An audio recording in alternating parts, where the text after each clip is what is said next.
The loom was discovered in a loft in a cabin here at Foxfire earlier this summer.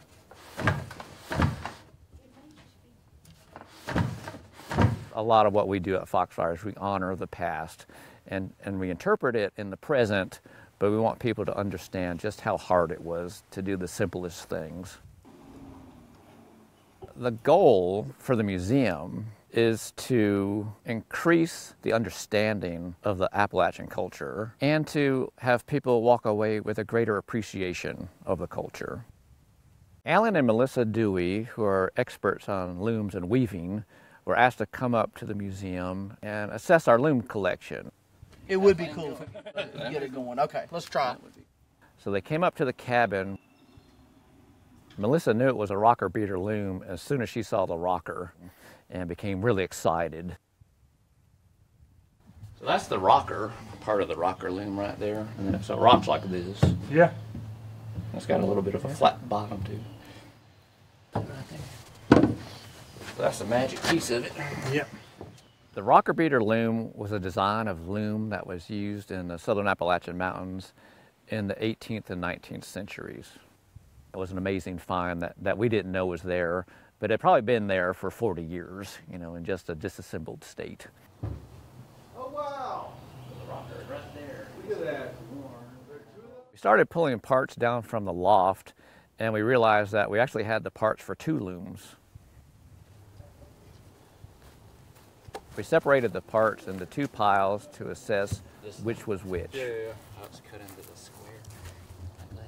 Never did find a place for those extra bed slats. In other words, you know, they all come with parts that you never do manage to fit into place. Right. See, there's a treadle mount, and it probably goes with this one.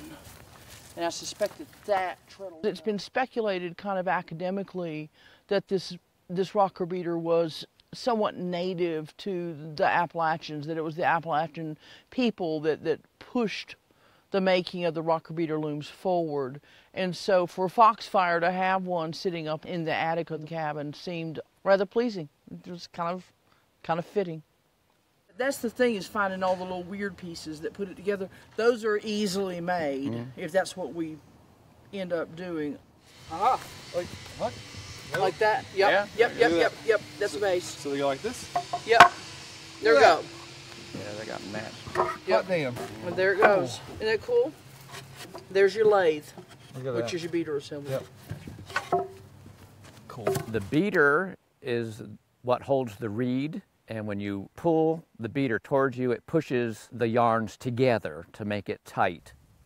The traditional hanging beater loom, the beater is actually over your head, and it may be 7 feet, and then it hangs down and is swinging horizontally but suspended from above, whereas the rocker beater is actually sitting on the base of the loom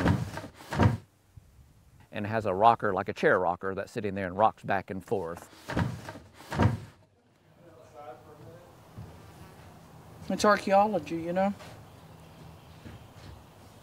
This is a genuine and important piece of southern Appalachian culture because there's no doubt as to where it came from.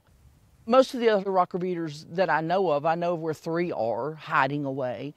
I don't have a clue where they were made. I know where this one was made. Yeah. Pretty cool, isn't it? Look at that. Like 75% complete. Yep. Close to. Let's go find stuff. Yep, and a really nice looking early rocker beater too. This loom is used for anything that the weaver wanted to and was able to make, from gauze to rugs to wedding gowns to tablecloths. You weren't making skeins of yarn in order to have skeins of yarn. You weren't making cloth in order to make a single piece and then move on to another piece that was entirely different. Instead, you needed to be able to make a lot as efficiently as possible. Okay, that's right. It leans. I'm not used to it. Okay. Yay, loom. Okay. Look at you. I think there's something really satisfying about taking something that's broken and making it whole again. Not just because of the pleasure it gives to the person whose object it is. I do what I do, which is restoring old objects, because I enjoy doing it. I like to think about the people that made the object in the past sometimes. With the fibre arts equipment, it's important to kind of keep a link to that. I'm not a survivalist, but if I was, I would want to know how to weave and spin. Well, when we replaced parts of it that had been deteriorated, we actually meshed old and new together. It takes a lot of time to do that and a lot of effort, but it's worth it. One of the rockers was missing. One of the rockers had survived intact, so we had to make a new one, and we used the old one as a pattern to duplicate the new piece. Someone took a lot of care and put in a lot of special details, so it's really important to honor that. I think there's a couple of reasons why you might choose to make a rocker beater loom as opposed to the hanging beater. It's a simpler setup to manufacture. You're using less wood. It means you can make it faster. And when you go to move it, it's a lot lighter and it takes up less space. So it's really innovative, and at the same time, it's extremely practical. I think it's very appropriate for Foxfire Museum to have a rocker beater loom because of the connection with the Appalachian traditions.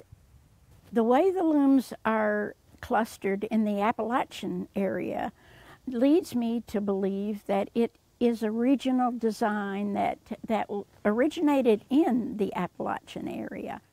It was carried a long distance by pioneers that saw it. That was how the idea spread. The rocker beater loom will be on display in one of the cabins here at Foxfire. Visitors will be able to see how it was used, and from time to time we'll actually have a visiting weaver use it as it was used 200 years ago or 150 years ago. To have a loom here that is somewhat unique, it helps Foxfire to advance our understanding of what the Appalachian people were doing. You're not saving it just for the sake of saving it. You know, there needs to be a purpose of preserving things. And part of the purpose of preserving things is that we learn from them. And if you don't preserve the things that help you survive, you're not preserving that part of the culture. Anything that contextualizes who you are so that you can then move forward from there is all to the good.